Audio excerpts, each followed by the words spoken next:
जय हिंद। मैं निकिता के जशवानी रायपुर छत्तीसगढ़ से और आप देख रहे हैं हंगामा न्यूज।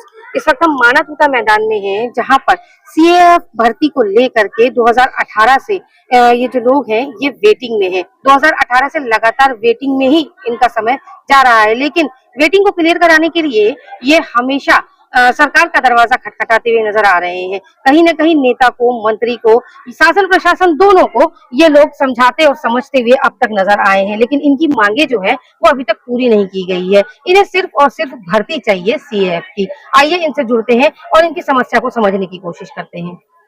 क्या कुछ परेशानी आ रही है आपको? आपको ऐसा क्या दिक्कत है जिसको लेकर के आप लोग यहाँ पर आज धरना में हैं? मैम, दिक्कत तो बहुत सारा चीज है, क्योंकि हम जो कैंडिडेट हैं 7 साल से भटक रहे थे। अब जो सब्र का जब बांध टूटा है तो हम पूरे परिवार, अपना फैमिली लेके यहाँ पे 22 तारीख से अनिश्चितकालीन धरने पे बैठे हैं मैम।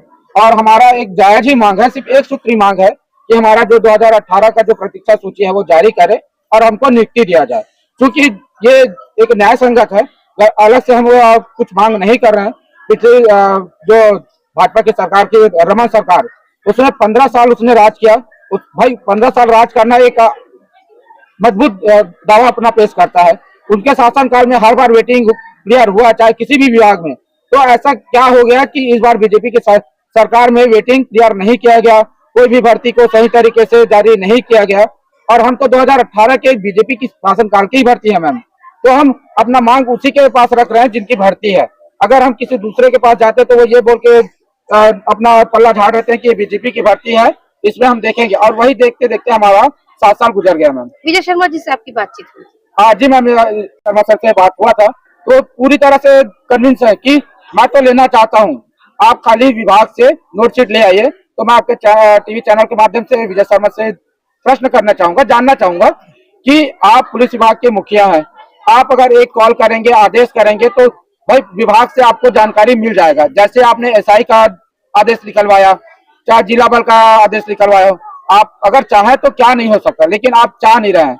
अगर सर, अगर ईमानदारी के साथ अगर आप हमको नियुक्ति देंगे तो हम आपका नाम लेंगे और आपका जो ये है कि मोदी की गारंटी हम भी मान जाएंगे कि आपके शासनकाल में मोदी की गारंटी पूरा हुआ था। कहीं ना कहीं मतलब आप मानते हैं कि मोदी की गारंटी जो है वो पूरी नहीं हुई मैम, तभी तो हम 7 साल से जो भटके हैं, अभी भी भटक रहे हैं। अगर इसके बाद भी अगर पूरा नहीं हुआ तो ये बोलना बंद कर दीजिए, चाहे विष्णुदेव साय मुख्यमंत्री हो, चाहे ओपी चौधरी वित्त मंत्री हो, और जो हमारे जो गृह विभाग के मुखिया हैं विजय शर्मा, मोदी की गारंटी बोलना बंद कर दीजिए और सुशासन में शासन का लाना जो ढोंग है वो दिखाना बंद कर दीजिए। बस यही बोलना चाहूंगा मैम।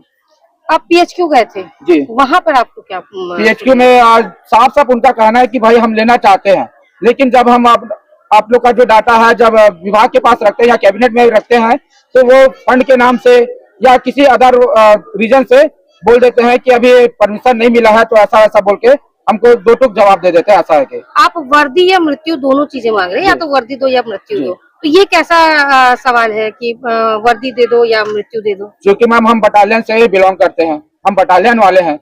अगर हम कोई लड़ाई लड़ने जाते हैं तो हमें अपना मृत्यु का और जीवन का कोई पता नहीं होता है। चाहे हम जंगल मार में रहे, चाहे रोड में रहे, चाहे किसी भी की ड्यूटी में रहे, तो हमारा जो मांग है एक ही है, या तो मृत्यु दो या तो वर्दी दो। वर्दी अगर देते हो तो कुछ साल जिएंगे, अगर लड़ाई हुआ तो हम उसमें अपना जी जान लगाएंगे।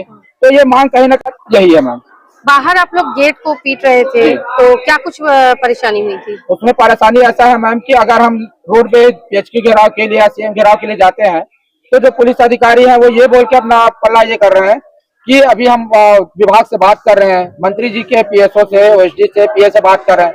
तो भाई अगर आप बात कर रहे हो तो बात करवाओ ना, हमारा जो बात है उन तक पहुँचाओ।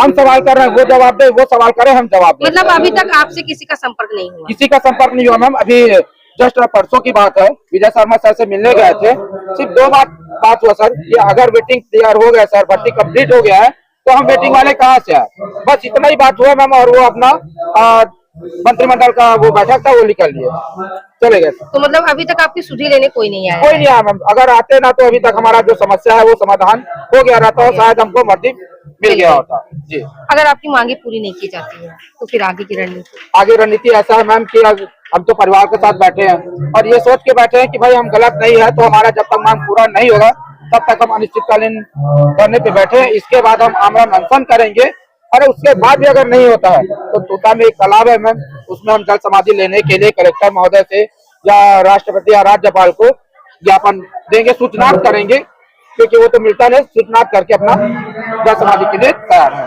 परिवार के साथ। आप देख सकते हैं अपनी मांगों के लिए ये लोग लगातार 7 सालों से लड़ते आ रहे हैं, लेकिन सरकार जो है इनकी सुधि लेने को तैयार नहीं है। विजय शर्मा जी ने इनसे वादा किया था कि ये वो जो है इनकी मांगों को जरूर पूरा करेंगे, लेकिन उन्होंने वहां पर भी कंडीशन रखी थी, जिसके लिए ये पीएचक्यू भी गए थे, लेकिन वहां से भी उन्हें गोलमोल जवाब दे दिया गया।